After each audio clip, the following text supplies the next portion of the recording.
We've witnessed one of the tightest Olympic 100-meter finals of all time. The overwhelming favorite, 23-year-old Kishane Thompson, who was also the world leader with a blistering time of 9:77, ended up walking away with the silver medal with a time of 9:79.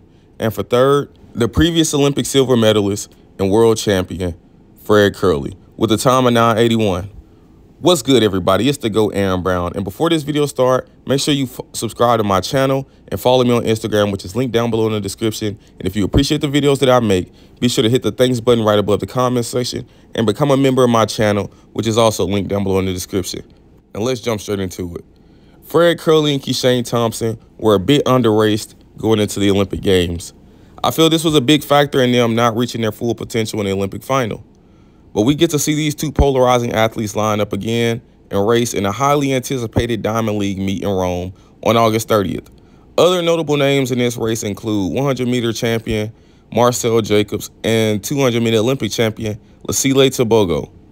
I definitely believe that this low-pressure race, and with all of these athletes still feeling like they have to prove themselves, this could be one of the fastest 100-meter races we've seen since the legendary Usain Bolt. Kishane's freakishly insane power, mixed with his flawless techniques, makes me believe that he can definitely dip into the low 9.7s or even 9.6. And I believe this same can be said about Kerley. They both have insanely high ceilings, and I do know all of these guys are fierce competitors. And they are all chasing a legacy of becoming the greatest sprinter that their respectable countries have ever produced. We have all seen these guys run massive times after a series of rounds and championships, whether it's a national or global championships. But in a one-off race, not having to conserve energy, I believe we can see each one of these guys leave it all on the track and put up something very special. The more you race, the more mistakes you can correct.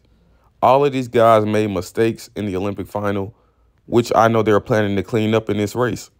These guys are using this as a statement race, and they're going to come out swinging, and the best guy on that day is going to run something that we haven't seen in a minute. Despite all of these guys coming up a bit short, despite being capable in the Olympic final, this is definitely a chance that's provided for them to go out and make a statement and show that what happened at the Olympics wasn't a good representation of them, and they actually have what it takes to run fast and run fast when it matters. And the truth of the matter is, we can sit around and all make predictions and think and hope and ponder on who's going to win this race and what time we feel like they're going to run. But as I often say, at the end of the day is going to end. And to him who much is given, much is required. The fans of Jamaica have given Kishane Thompson an immense amount of support, and he's given the Jamaican people a large amount of hope. Kerley is a proven champion and have showed plenty of times that he can run fast and show up and even win when it's time to win. He's proven that he's not one to be counted out, or nor is he one to falter under heavy pressure. This rematch indeed will be epic.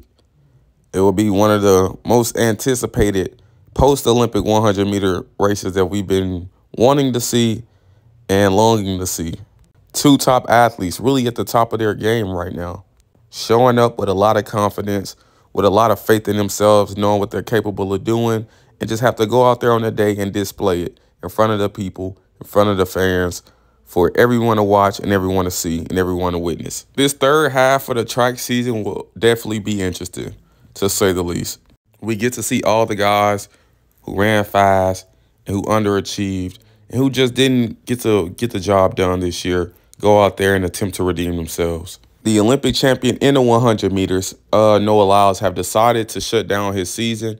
So this is going to be one of the first seasons that he's ran since he's been a professional in which he has ended his season without a world lead in a single event.